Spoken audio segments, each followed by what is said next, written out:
Tonight, we are going to explore something that is right in front of you. Something that has been beside you your entire life. Something that fills every room you have ever entered, every corridor you have ever walked, every sky you have ever looked up into. And yet something that your mind and the minds of every human being who came before you has always instinctively and perhaps understandably dismissed as nothing at all. I am so glad you are here. As you settle in, let yourself feel the space around you, the air between your hand and the wall, the gap between you and whatever is across the room, the quiet distance between one object and the next. In the gentle haze of a night like this, it is easy to let that space feel hollow, to sense it as pure absence, as a kind of pause between the things that matter, as the backdrop against which everything real takes place. And that feeling is ancient. It is probably the most universal feeling in all of human experience. The sense that between things, there is simply nothing. But physics disagrees, and physics disagrees so profoundly, so completely, and so surprisingly, that the disagreement has become one of the deepest unsolved puzzles in all of science. If you have ever wondered what is really out there in the spaces between things, between atoms, between stars, between the galaxies themselves, then what follows is for you. Not as a set of facts to memorize or a problem to solve before you sleep, but as a slow, patient journey through one of the most beautiful mysteries the universe has to offer. And here is something worth knowing before we begin. We will not rush. This is a long exploration, and like all the best journeys, it will unfold at its own pace. Some of the most extraordinary things waiting for us along the way will take a little time to find. We will need to travel through the ancient world, through the laboratories of the 19th century, through the mathematics of quantum field theory, through the edges of the observable universe. And when we arrive at each destination, we will take our time there. So settle in, let your breathing slow, let the day's details soften a little at the edges. The space around you right now, this room, this air, this apparent emptiness, is not what it seems. And over the next hour, we are going to find out what it actually is. Not everything we will encounter has a clean answer. Physics is honest about that, more honest than most fields of human knowledge. Some of what lives in empty space is well understood, demonstrated in laboratories, confirmed by instruments sensitive enough to measure forces tinier than any everyday experience can prepare us for.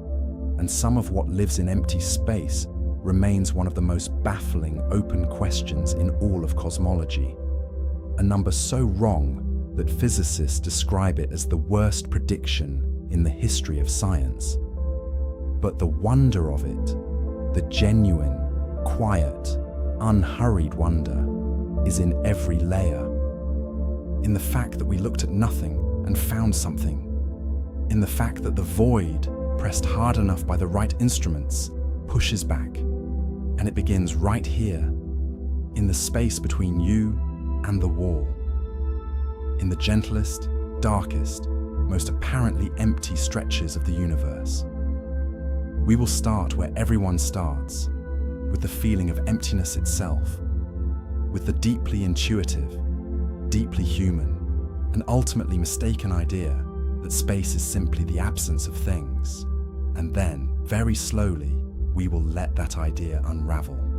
Phase 2, context building, 2 minutes to 6 minutes. Principle, verified, no answer yet. Chapter 2, the ancient dream of nothing, approximately 1,650 words. For centuries, for most of recorded human thought, the void was considered either impossible, dangerous, or simply the backdrop of everything else. The ancient Greeks, who gave Western civilization so many of its foundational ideas about nature, were deeply divided about whether nothing could exist at all. And the arguments they made were not casual. They were serious, systematic, and in many ways still recognizable to a modern mind. Aristotle, perhaps the most influential natural philosopher of the ancient world, believed that a true void, a region of space containing absolutely nothing, could not exist. His reasoning was elegant in the way that Greek philosophical arguments often were. If something moves through space, he argued, the medium through which it travels must offer some resistance. In water, a stone falls slowly. In air, it falls faster. The thinner the medium, the faster the movement. If you extrapolate this principle toward a complete void, a medium of zero resistance, you arrive at infinite speed. An infinite speed, Aristotle concluded, was a logical impossibility. Therefore, a true void could not exist. This was not a fringe view, it became foundational. For nearly 2,000 years, the idea that nature abhors a vacuum, a phrase attributed later to Aristotle's legacy, though he never quite phrased it that way, shaped how educated people understood empty space. The universe in this picture was always full of earth, water, fire, air, and the celestial ether of the heavens. There was no room, literally no room, for nothing. And yet there were dissenters. The atomists, Democritus, Leucippus, and later Epicurus and Lucretius, argued the opposite with equal passion. They believed that the universe was made of two fundamental things, atoms and void. The atoms were the ultimate indivisible particles of matter. The void was the space through which they moved. Without the void, the atoms could not travel, could not rearrange, could not form the variety of objects the world displayed.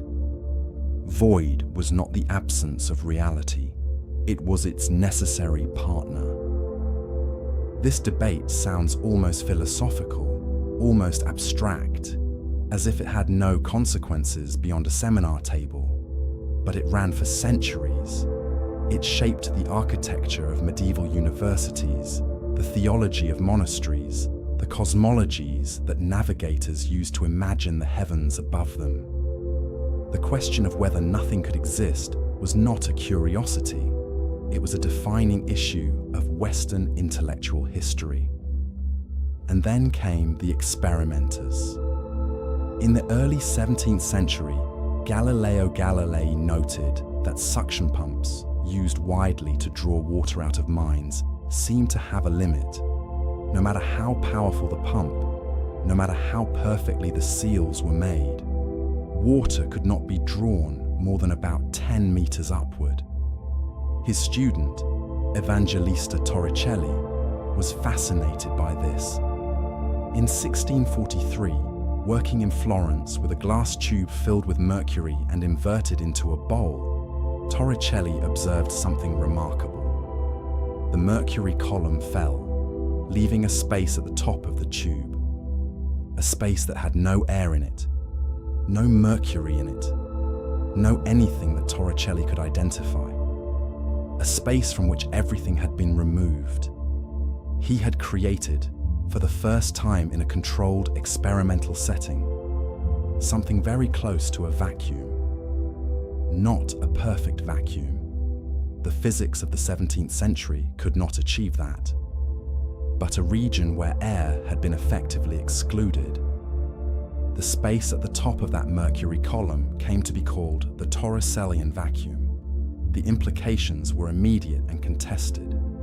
Here, sitting at the top of a glass tube in a Florentine workshop, was a piece of genuine nothing, or something very close to it. The church was uncomfortable. Philosophers argued. The question of whether this was truly empty or subtly full of some invisible substance resurfaced with new urgency.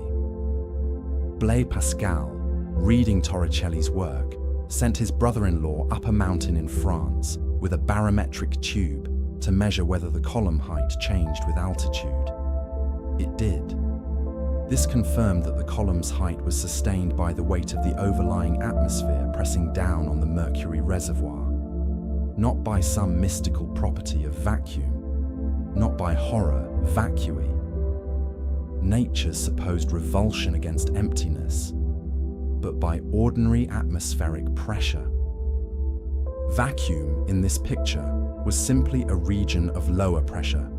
It was the absence of air molecules. This was a clarification, but it was not the final word, because the question of what filled the space between the molecules, the space between atoms, between stars, between galaxies, remained completely open, and the 19th century would make it vastly more complicated. Chapter 3, The Long Road to the Vacuum, approximately 1,650 words. To understand this fully, we need to follow the story into the 19th century, into an era when physicists were increasingly confident that they understood the deep structure of reality, and when that confidence was about to receive its first serious wound. The problem was light. By the middle of the 1800s, the physicist James Clerk Maxwell had achieved one of the great unifications in the history of science.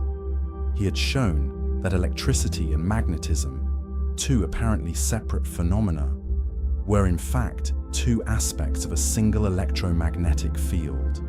And from the mathematics of this unification, something extraordinary emerged: electromagnetic waves. Disturbances in the electric and magnetic field that propagated outward at a fixed speed. That speed, when calculated from Maxwell's equations, turned out to be exactly the speed of light. Light, Maxwell concluded, was an electromagnetic wave. This was a triumph, but it immediately raised a pressing question. Every wave that physicists knew about in 1864 required a medium through which to propagate. Sound needed air or water or some other material. Ocean waves needed water. If light was a wave, what was it a wave in? The answer seemed obvious to nearly everyone. There must be a medium, an invisible, all-pervading substance that filled all of space and provided the substrate for light to ripple through. This medium was called the luminiferous ether. The word ether came directly from Aristotle's celestial substance, the fifth element he had imagined filling the heavens. But now it had a new mechanical purpose. It was the medium of light. The ether was taken extremely seriously. It was not a fringe hypothesis, but the mainstream consensus of late 19th century physics. Some of the finest mathematical minds of the era worked to describe its properties. If the Earth moved through the ether as it orbited the Sun, then instruments on Earth should be able to detect that motion, a kind of ether wind, a slight difference in the speed of light depending on which direction you measured it, relative to the Earth's movement. In 1887, Albert Michelson and Edward Morley attempted to detect this ether wind. Their instrument, the Michelson interferometer, was a masterpiece of precision, capable of detecting differences in light travel time many times smaller than anyone could measure any other way. They set it up, they rotated it, they measured, they expected a clear signal. They found nothing. The null result of the Michelson-Morley experiment is one of the most important non-detections in scientific history. The ether was not there. Light did not need a medium. It propagated through what appeared to be pure, empty space. And it did so at exactly the same speed, regardless of the direction or the motion of the source. This was profoundly disturbing to the physics of the day. It meant that space was genuinely empty in a way that particles and waves had not been thought to be. There was no ether, no subtle fluid, no mechanical substrate, just light moving through vacuum at constant speed. Einstein's special relativity, developed in 1905, would eventually explain why. The structure of space-time itself was what constrained the speed of light, not any medium through which it moved. Space and time were not a passive backdrop, but an active geometry that shaped the behavior of everything within it. But the vacuum, the apparent emptiness of space, had now been clarified in a very particular way. It was not full of ether. It was not full of any detectable classical substance. It was empty in the sense that no known matter filled it. And then quantum mechanics arrived, and everything changed again. To understand this, we need to enter a world where the rules of everyday experience no longer apply. A world where the very act of asking, "What is here?" carries a kind of uncertainty built into the question itself. But why does this happen?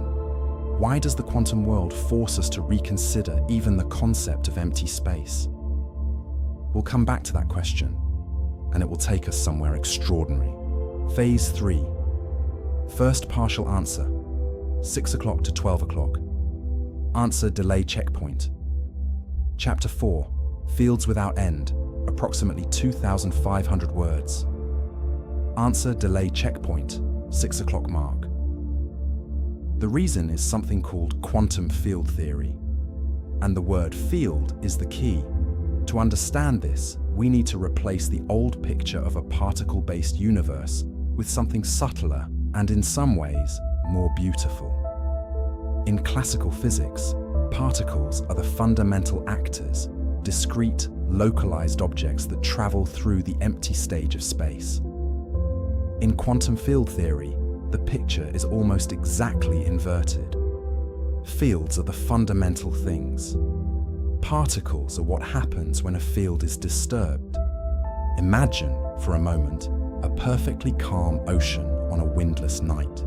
So calm that the surface is indistinguishable from a black mirror. In classical thinking, this calm ocean represents empty space, absence, nothing, quiet rest. Now imagine dropping a stone. A ripple spreads outward, a disturbance in the ocean's surface, moving through the medium, carrying energy and information. In quantum field theory, the particle, the electron, the photon, the quark, is this ripple. It is not a thing traveling through space. It is a localized excitation of a field that already fills all of space. This matters enormously for our question. Because if particles are excitations of fields, then empty space, a region where no particles are present, is not empty of fields. The fields are always there. The quantum electromagnetic field, the quantum electron field, the quantum quark field, all of these fields extend through every point in space, at all times, in every direction, whether or not any particle is currently exciting them. Space, in quantum field theory, is not the empty stage on which the drama of matter plays out. Space is itself the drama, or rather, it is the medium in which the drama is written. The vacuum, the state of lowest possible energy, the state with no particles, is not blank. It is the ground state of all these quantum fields, humming quietly at the lowest possible energy level, present and active, even in the absence of any visible material thing. This was not obvious when quantum mechanics first emerged in the 1920s. The early founders, Heisenberg, Schrödinger, Bohr, Dirac, were grappling with a world in which even the definition of a particle's position and momentum was fundamentally uncertain. Werner Heisenberg's uncertainty principle, formulated in 1927, stated that the more precisely you know a particle's position, the less precisely you can know its momentum, and vice versa. This was not a limitation of instruments, it was a feature of nature itself. A particle cannot simultaneously have a precise position and a precise momentum at the quantum level, not because we cannot measure both well enough, but because nature itself does not assign both simultaneously. This uncertainty has consequences that reach right into the structure of empty space. If energy and time are related by an analogous uncertainty principle, which they are in the quantum world, then a vacuum cannot maintain perfectly zero energy for a perfectly precise interval of time. The more precisely you specify the time interval, the less precisely the energy within that interval is defined. And less precisely defined in quantum mechanics does not mean we simply lack the information. It means the energy genuinely fluctuates. The vacuum, the quantum ground state, does not have a fixed, precisely zero energy. It has an energy that fluctuates above and below a mean value, constantly, spontaneously, without any external input. This is the quantum vacuum. It is not empty, it is restless. And the restlessness of the quantum vacuum is not a theoretical abstraction. It has measurable consequences. It leaves fingerprints in the physical world, effects that can be detected, calculated, and confirmed in laboratories right now, using equipment that can be built and calibrated and pointed at carefully prepared systems. The story of how physicists learned to detect and study the quantum vacuum is one of the most quietly extraordinary stories in all of science. It begins with a concept that sounds almost paradoxical. Particles that appear from nowhere and vanish back into nowhere, leaving traces so subtle that measuring them requires some of the most sensitive instruments ever built. Scientists found that the vacuum was not simply buzzing with undirected energy. It was structured. It had geometry. It had rules. The fluctuations were not random noise but patterned, constrained disturbances that arose from the deepest symmetries of nature. We will explore these particles and these fluctuations now in the chapter that follows. But first, let us sit for a moment with what we have already found. Every cubic centimeter of the apparent emptiness around you is threaded with quantum fields. The electromagnetic field, the electron field, the quark field, the Higgs field, each extending through the space of your room as surely as the air does, invisible, intangible, yet real in the most profound sense that physics can offer. They do not announce themselves to your senses. You cannot feel them pressing against your skin or see them moving in the air. And yet, they are there, always. And what happens when they fluctuate is one of the most astonishing stories physics has to tell. The space around you is not empty. It never was. And we are only beginning to understand what it is instead. Chapter 5. The hum beneath silence. Approximately 2,500 words. There is a particular kind of energy that sits at the very bottom of existence. A kind of irreducible minimum energy that quantum mechanics says can never be zero, even when everything that can be removed has been removed. It is called zero-point energy. And it is, in some ways, the most extraordinary consequence of the quantum mechanical world. To understand it, we need to revisit a familiar image. Think about a child on a swing. The way a swing oscillates back and forth, trading potential energy for kinetic energy and back again, tracing an arc that is completely described by classical physics. In classical mechanics, this swing can, in principle, come to rest.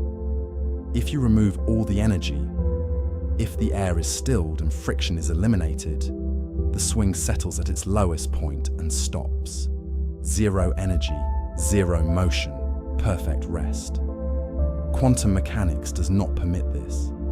In quantum mechanics, any system that can oscillate, a pendulum, a spring, an atom vibrating in a crystal, an electron orbiting a nucleus, cannot be brought to complete rest.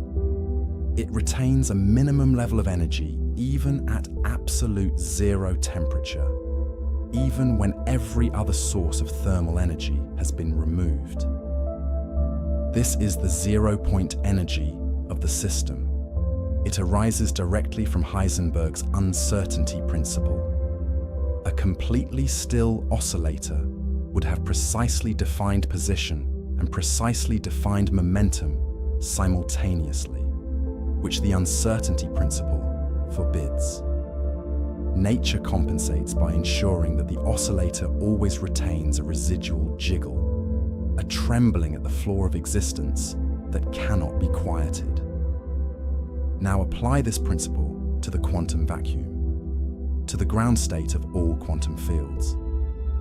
A quantum field, at every point in space, behaves like an infinite collection of quantum harmonic oscillators, one for each possible frequency of wave that the field can carry. Each of these oscillators has its own zero-point energy. The vacuum, therefore, is not the state of zero energy for all oscillators. It is the state where every oscillator is in its lowest energy state, but each of those lowest energy states still carries zero-point energy. And when you sum up the zero-point energies of all those oscillators at all frequencies across all of space, you are summing over an infinite number of terms, each positive. The calculation gives an infinite result, or rather, it gives an apparently infinite result. One that physicists have learned to manage through a suite of mathematical techniques that involve recognizing that our theories break down at very high frequencies, and that the summation must be cut off at some scale. But even with these cutoffs, the zero-point energy density of the quantum vacuum is enormous, many orders of magnitude larger than the observed energy density of the universe. This discrepancy between the zero-point energy the quantum vacuum is theoretically predicted to contain and the energy we actually observe in space is one of the most famous and most embarrassing problems in all of physics. We will spend a great deal of time with it later when we reach the chapter on the vacuum energy catastrophe. For now, let us simply sit with the extraordinary fact of it, that the quietest place in the universe, the void that seems to contain nothing, is predicted by our best theories to be seething with an enormous amount of energy. That the hum beneath all apparent silence is a genuine physical property of empty space, not a philosophical abstraction, not a mathematical artifact, but something that quantum mechanics insists upon, and that experiments, in subtle but real ways, can confirm. The world's quietest room is louder than we imagined, and that quietest room is not some specially constructed laboratory. It is the vacuum itself, the space between galaxies, the space between electrons, the space that seems from every direction to be the very definition of nothing. But this raises another question, one that moves us from theory into experiment, from the abstract mathematics of field theory into the tangible world of steel plates and nanometers and measured forces. If the quantum vacuum contains all this energy, can we see it? Can we feel it?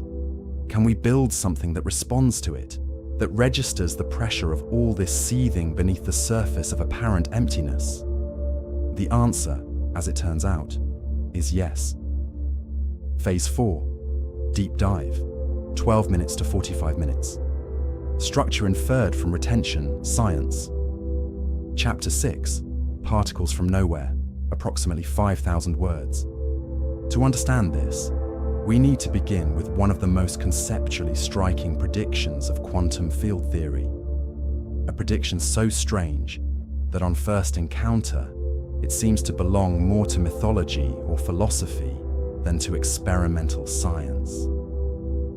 The prediction is this: the quantum vacuum is not merely a buzzing ground state of energy. It is a place where particles, real, physical particles with mass and charge and spin, spontaneously appear and disappear, continuously, everywhere, in every region of space, at every moment of time. These are called virtual particles. And the language around them needs careful handling, because the word virtual in this context does not mean imaginary or fictional. It means something specific and technical, something that distinguishes their behavior from the behavior of the stable particles that make up ordinary matter, while still insisting that their effects are measurable and real. Let us begin with how they arise. Heisenberg's energy-time uncertainty principle, the same principle that gives rise to zero-point energy, has a particularly striking consequence when applied to the vacuum. It says that over a sufficiently short time interval, the energy content of a region of space can fluctuate significantly. The shorter the time interval, the larger the permitted fluctuation. And a large enough fluctuation for a brief enough instant is sufficient to produce a particle-antiparticle pair from the vacuum energy itself. The process goes like this. For a fleeting moment, the quantum vacuum fluctuates in energy. If the fluctuation is large enough to produce the equivalent rest mass energy of an electron and its antiparticle, a positron, then an electron-positron pair can spontaneously appear. They exist for a time so brief that it is difficult to express in ordinary language, on the order of 10 to the minus 21 seconds for electron-positron pairs, and much shorter for heavier particle pairs. During this moment, the two particles influence their environment. They have charge, they generate fields, they interact, and then, before the debt to the energy uncertainty principle comes due, they annihilate each other. They return to the vacuum, giving back the energy they borrowed. This borrowing and returning of energy from the vacuum is sometimes described metaphorically as borrowing from the future, as if the particles existed on credit briefly before paying back what they owed. The metaphor is not precise, but it captures something real about the relationship between uncertainty, time, and energy in the quantum world. Virtual particles are not a single type of particle. Every particle that can exist in nature, electrons, positrons, quarks, antiquarks, photons, gluons, the Higgs boson, neutrinos, can appear as a virtual particle from the vacuum.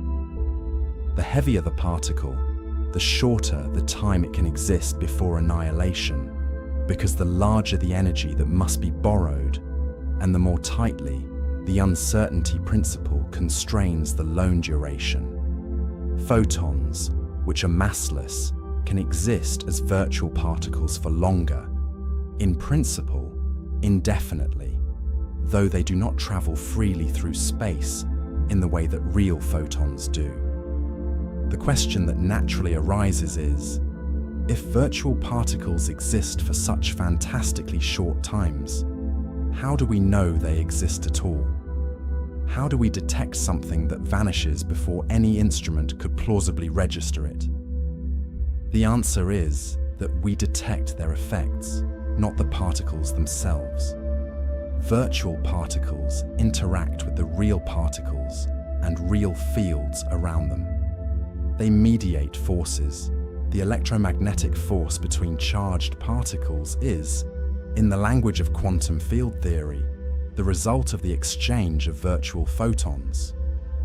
The strong nuclear force between quarks is mediated by the exchange of virtual gluons.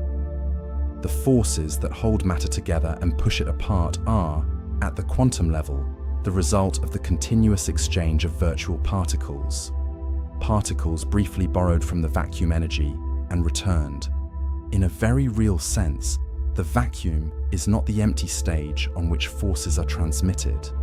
The vacuum is the mechanism of force transmission. The apparent emptiness of space is the substrate through which every interaction between every particle in the universe takes place. Without the vacuum and its virtual particle fluctuations, there would be no electromagnetic force, no strong nuclear force, no weak force. The universe's forces would have no carrier, no intermediary, no way to communicate across the distances between particles.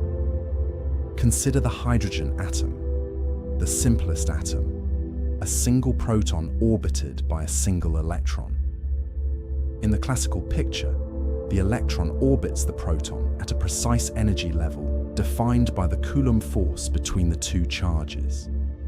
In the quantum picture, this simple system is far more complex. The electron is not simply interacting with the proton. It is interacting with the quantum vacuum as well, constantly buffeted by the virtual particles that flash in and out of existence around it, constantly jostled by the energy fluctuations of all the quantum fields that thread through its environment. These interactions leave a measurable signature.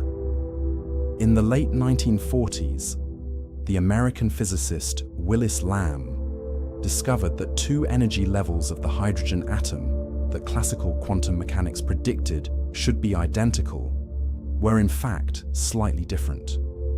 This energy difference, now called the Lamb shift, was exactly zero in a theory that ignored the quantum vacuum, and exactly the measured value in a theory that included the effects of virtual particle fluctuations and zero-point energy. The Lamb shift was the first direct experimental confirmation that the quantum vacuum has real, measurable effects on physical systems. Willis Lamb received the Nobel Prize in Physics in 1955 for this discovery. The Lamb shift was not the only confirmation.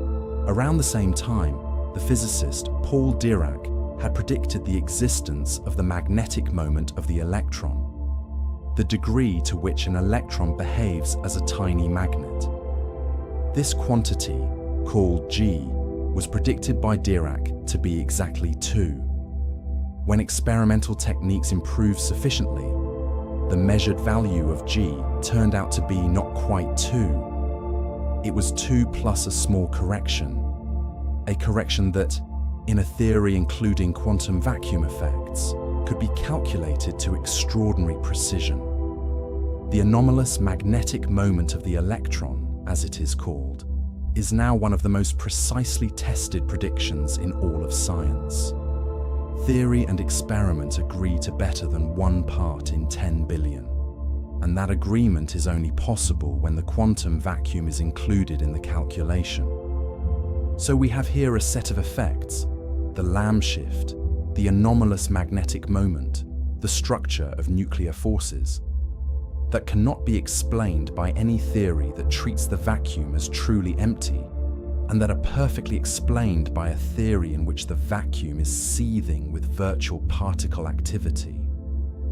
But this raises another question, one that moves us from the scale of individual atoms to the scale of objects we might hold in our hands, to a force so strange and so specific and so beautifully simple in its geometry that it became one of the most compelling demonstrations that the quantum vacuum is not imaginary. And that question begins with 2 metal plates and the space between them.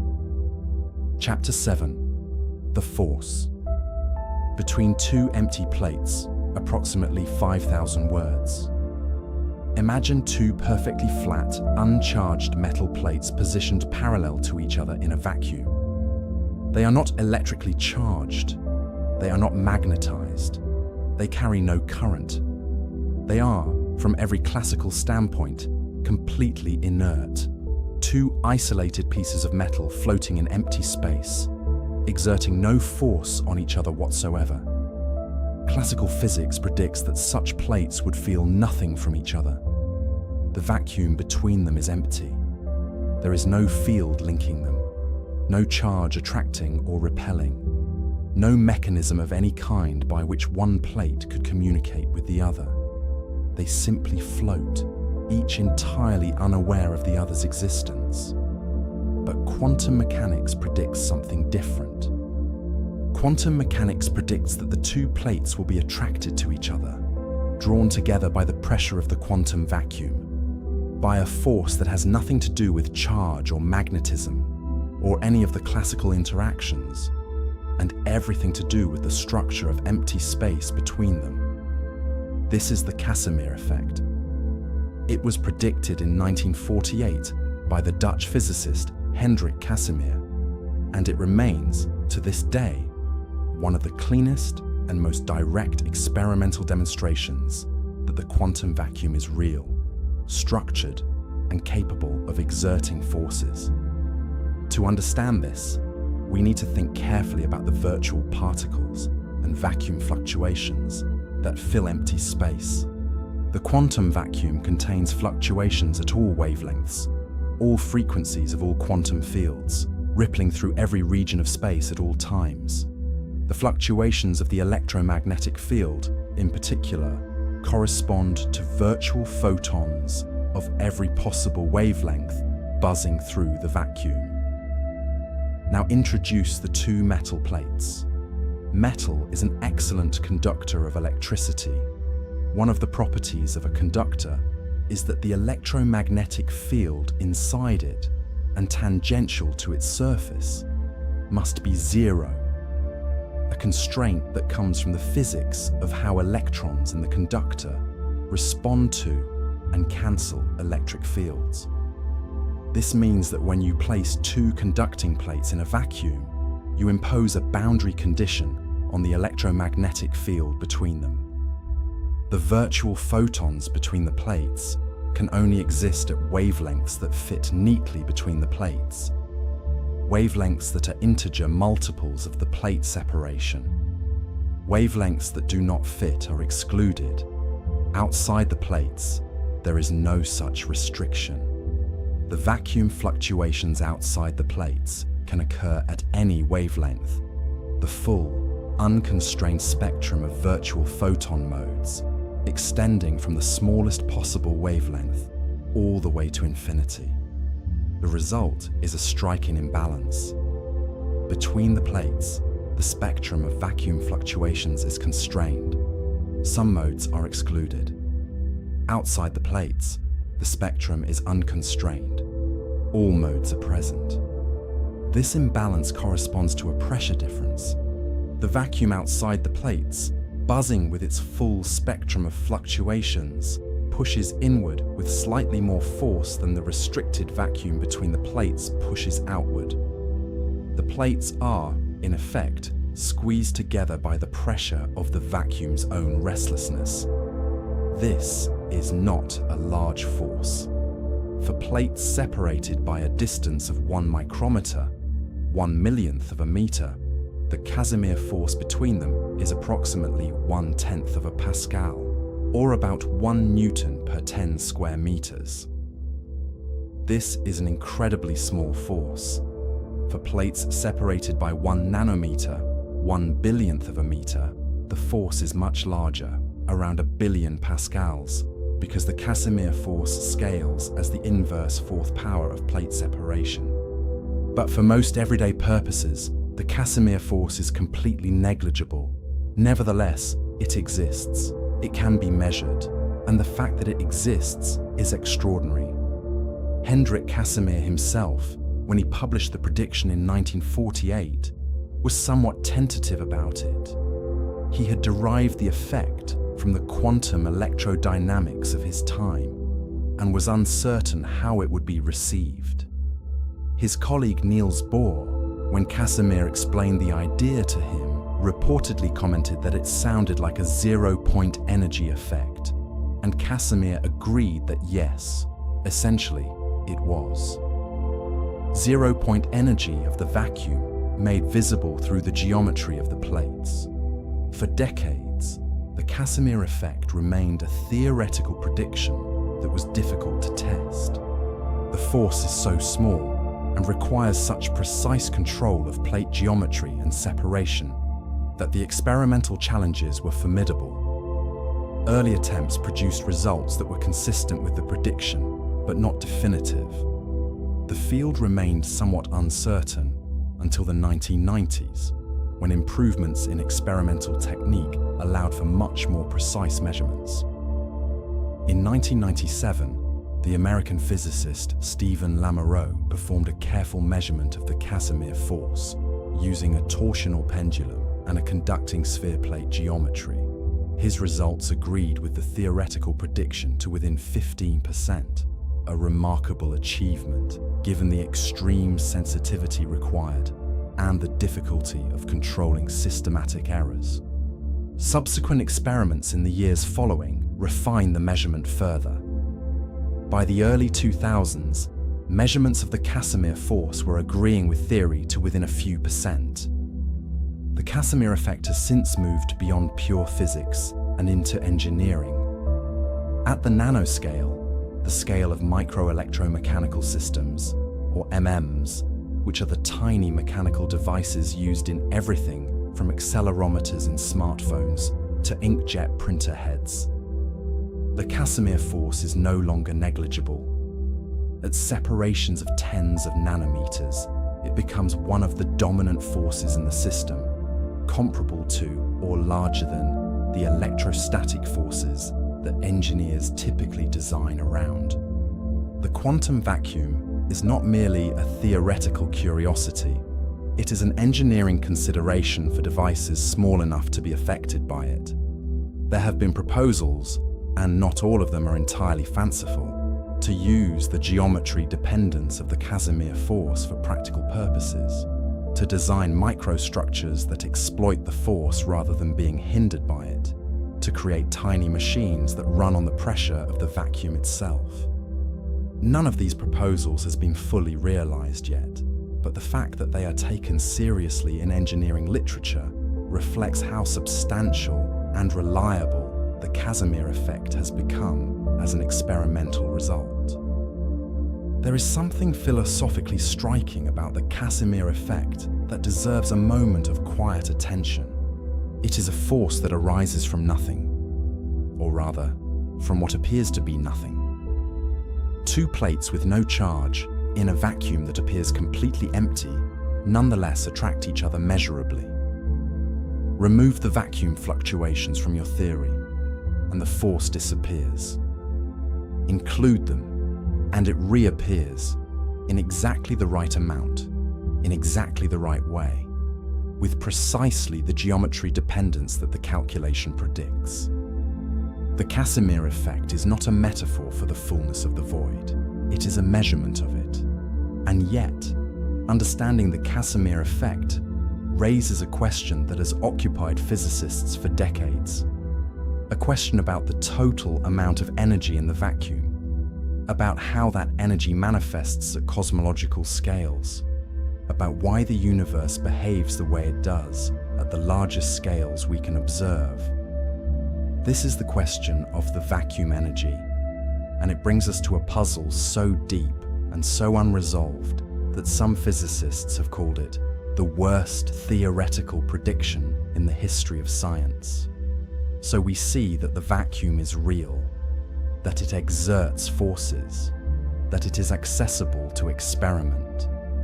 But to understand this fully, we need to push the question further, to ask not just whether the vacuum has energy, but how much, and what that energy does to the universe at the largest scales. Chapter 8. The weight of all space, approximately 5,000 words. We have established that the quantum vacuum contains energy, zero-point energy, vacuum fluctuations, virtual particles. All of these represent real physical energy stored in the ground state of every quantum field that pervades space. Now we need to ask a more quantitative question. How much energy is there? What is the energy density of the quantum vacuum? The amount of energy per cubic meter of empty space? And what does that energy density do to the universe? The answer, when calculated from quantum field theory, is staggering. And it is staggering in a way that creates one of the most profound and unresolved tensions in all of modern physics. To understand this, we need to go back to the harmonic oscillator picture of the quantum vacuum. Every quantum field is equivalent to an infinite collection of quantum harmonic oscillators, one for each possible mode, each possible wavelength of excitation. Each oscillator has a zero-point energy of 1/2 times its frequency times Planck's constant. To find the total zero-point energy density of the vacuum, you sum all these contributions over all modes, all frequencies, all fields. The result at first glance is infinite, because there are infinitely many modes, and each contributes a positive energy. Physicists handle this by recognizing that their theories must break down at some very small length scale, the Planck length at approximately 10 to the minus 35 meters, where quantum gravitational effects become important, and the current frameworks of quantum field theory cease to be reliable. If we cut off the sum at the Planck scale, we obtain a finite but enormous answer. The calculation gives a vacuum energy density on the order of 10 to the 94 kilograms per cubic meter. This number, let's call it the quantum mechanical prediction for the vacuum energy density, is the value that quantum field theory expects to find in every cubic meter of empty space. Now let us turn to cosmology. One of the great discoveries of late 20th century astronomy was that the expansion of the universe is accelerating. We will explore this in detail in the next chapter, but for now, the relevant point is this. The accelerating expansion of the universe is described by what is called a cosmological constant, a term in Einstein's equations of general relativity that represents the energy density of the vacuum. The value of the cosmological constant can be inferred from astronomical observations, from the way distant supernovae appear fainter than they would if the expansion were merely coasting, from the large-scale structure of the cosmic web of galaxies, from the cosmic microwave background. The observed value of the cosmological constant corresponds to a vacuum energy density of approximately 10 to the minus 26 kilograms per cubic meter. Now compare the two numbers. The quantum field theory prediction, 10 to the 94 kilograms per cubic meter. The observed value from cosmology, 10 to the minus 26 kilograms per cubic meter. The ratio between these two numbers is 10 to the 120, a factor of 120 orders of magnitude. The theoretical prediction is more than a googol times larger than the observed value. This is called the vacuum energy problem, or the cosmological constant problem. It is widely cited as the worst quantitative discrepancy between theory and observation in the history of physics.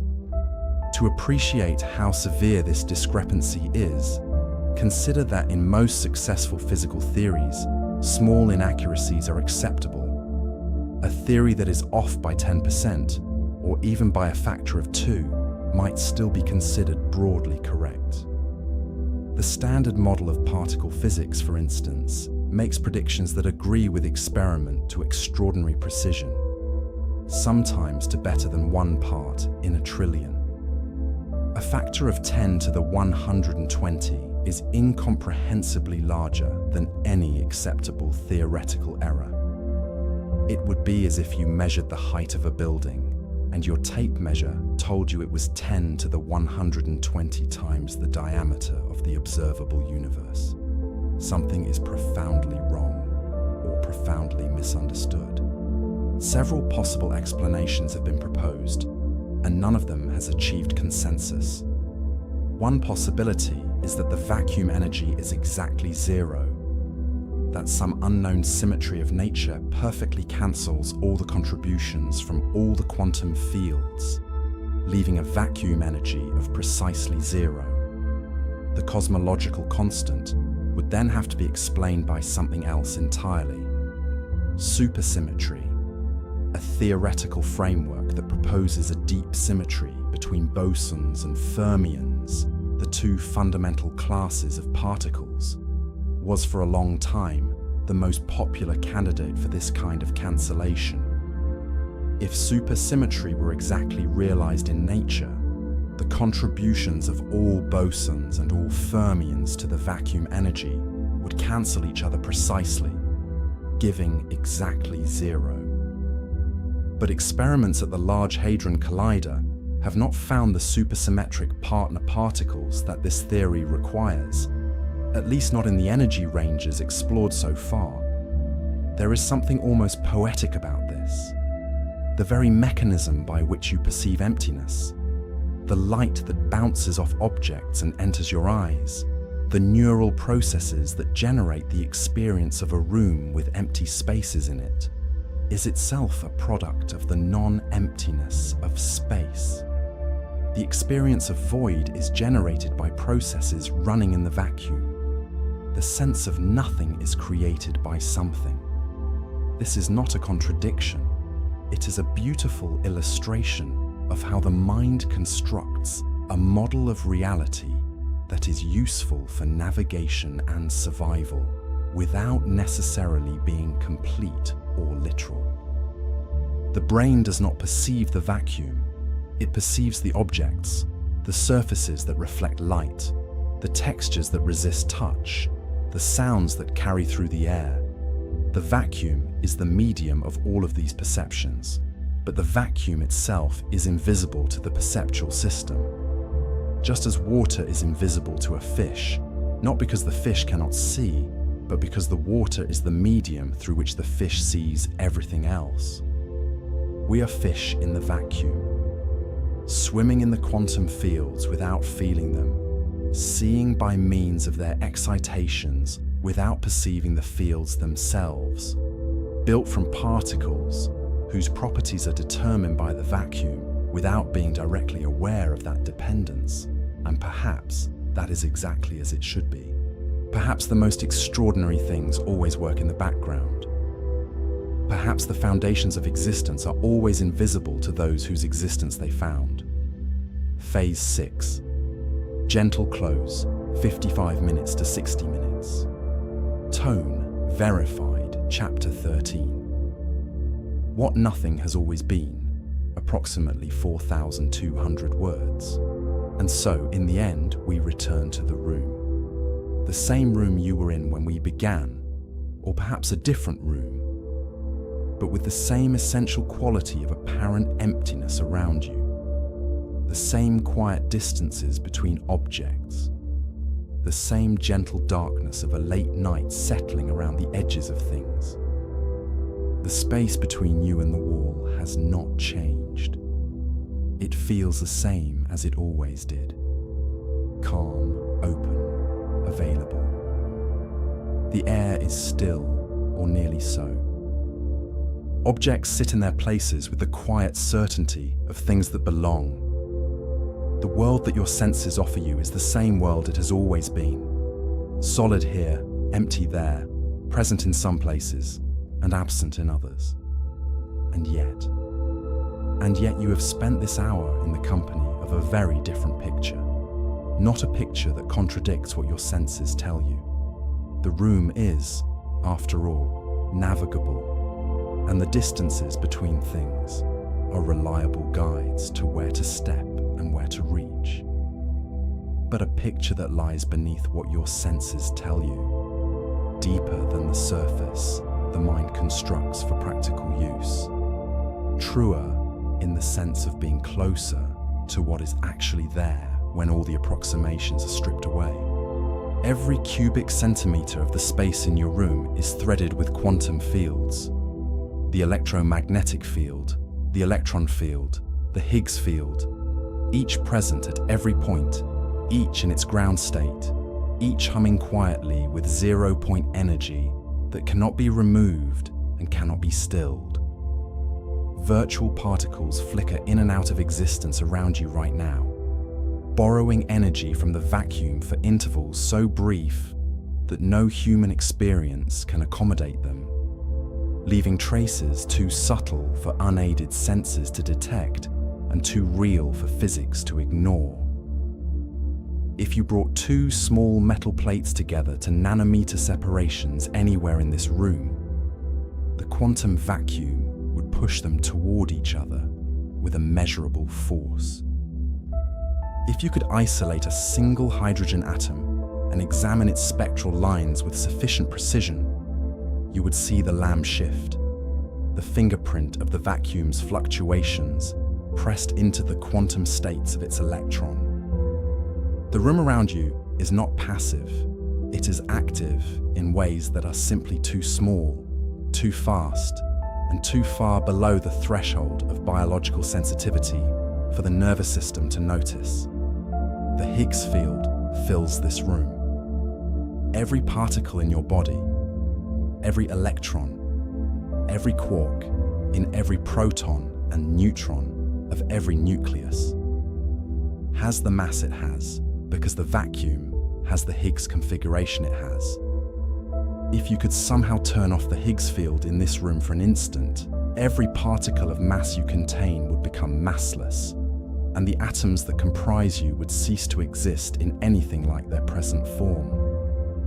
Your experience of having a body, of sitting in a room, of feeling the weight of gravity on your spine, all of this is made possible by the specific way the quantum vacuum is structured, by the particular value the Higgs field settled at long ago in the earliest fractions of the first second of the universe's existence. You are not sitting in empty space. You are sitting in the ground state of the universe. This is not a metaphor. It is as literal a physical statement as you are sitting in air. More literal, in a sense, because the air can be removed, but the vacuum cannot. The quantum fields are not things that happen to be in the room. They are the room in the deepest possible sense. They are what space is. Now, there is a question that runs through all of this, a question that science can illuminate but cannot fully answer, and that perhaps belongs at the boundary between physics and philosophy, in that quiet territory where the most interesting questions tend to live. The question is, what is nothing? We began tonight with the intuition that empty space is nothing. That absence is the simplest thing, the most basic concept, the 0 point of ontology, the state below which there is no further reduction possible. But what we have found, following physics as far as it goes, is that this intuition is mistaken at every level we have examined. The classical void, the space without air, is not nothing. It is vacuum, the quantum vacuum. The space without particles is not nothing. It is fields and energy and virtual fluctuations and Higgs structure and dark energy. And when we push the question further, when we ask what lies below the quantum vacuum, what is the state from which even the fields and the energy are absent, we find that physics gives us no clean answer. String theory posits a landscape of possible vacua, a vast space of possible quantum field configurations, each corresponding to different physical constants, different particle masses, different forces. Our vacuum is one point in this landscape, apparently chosen by the dynamics of the early universe, but not obviously privileged over the others. Below all these possible vacua is what? The structure of string theory itself, the geometry of the extra dimensions. And below that, the question regresses, as questions about ultimate foundations always do. And this regression is not a failure. It is perhaps the most honest thing physics can offer, the recognition that nothing is not a simple concept, that absence is always defined against a background that is itself something, that every attempt to locate the absolute bottom of existence reveals another layer of structure, another field, another symmetry, another way in which apparent emptiness is actually full. The ancient philosophers who argued about the void were asking the right question. The medieval theologians who debated creation from nothing, ex nihilo, were wrestling with the same difficulty. The modern physicists who find that their best theories make nothing a seething, energetic, field-saturated state are not abandoning the question. They are answering it slowly, layer by layer, revealing not the absence they expected to find, but a richness they could not have anticipated. There is something genuinely beautiful in this. The universe, it seems, cannot produce true nothing. Every time physicists have tried to empty a region of space, they have found something remaining. A field, an energy, a fluctuation, a structure. The universe's minimum state is not zero, it is the quantum vacuum. And the quantum vacuum is not nothing, it is the ground of everything. This may reflect something profound about existence itself, about the logical or mathematical or physical impossibility of absolute nothing. A philosopher might argue that pure nothingness cannot exist because the very concept of nothing requires the concept of something against which it is defined. A physicist might say that the structure of quantum mechanics logically prevents any system from having exactly zero energy, exactly zero fluctuation, exactly zero field content. These arguments are different in their language and their precision, but they point in the same direction. The void is not the simplest thing. The void is, in its own way, complex and structured and alive. You might wonder what to do with all of this. What difference does it make to the living of a human life to know that empty space is not empty? The room around you will feel the same tomorrow morning as it did yesterday. The distances between objects will be as reliable as ever. The practical world will not have changed. And perhaps that is perfectly fine. Perhaps the value of this kind of knowledge is not in changing how the room feels, but in changing how the universe feels. In expanding the imagination beyond the boundaries of what the senses report. In making it possible to sit in a quiet room and know, not just believe, not just suspect, but know as firmly as physics can offer, that the stillness around you is not the absence of everything. It is the presence of the most fundamental things. The quantum vacuum asks nothing of you. It does not require attention or gratitude or even awareness. It does its work, sustaining forces, giving mass to particles, fluctuating at the boundary of existence and non-existence, regardless of whether anyone is watching. It has been doing this work since the beginning of time and will continue doing it long after the last star has faded and the last black hole has evaporated and the universe has expanded into its final vast, cold, quiet expanse. In that final universe, in that far future of maximum entropy and near total emptiness, the quantum vacuum will still be there. The fields will still permeate every point in the ever-expanding void. Zero-point energy will still hum at the ground state of existence. And if, by some unimaginable chance, a particle-antiparticle pair flickers into existence in the void of that distant era, borrowing energy from the vacuum for a fraction of a second before annihilating again, there will be no one to see it and no instrument to measure it. But it will happen. The vacuum will still be restless. The nothing will still be something. There is something in that thought that I find deeply calming. Not because it resolves everything. It resolves almost nothing about the deepest mysteries. The vacuum energy problem remains. The nature of dark energy remains mysterious. The true vacuum state, the landscape of string theory, the connection between quantum mechanics and gravity, all of these remain open. The story is not finished, but the direction of the story is clear. Every time physics has pushed deeper into what seemed like emptiness, it has found something. Every time a region of space was examined more carefully, a new layer of structure revealed itself. The history of physics is, in a certain light, the history of the discovery that nothing is not nothing, that the universe, right down to its most apparent absences, is full. That is a remarkable thing to know. That the quiet around you is not empty. That the dark between the stars is not dead.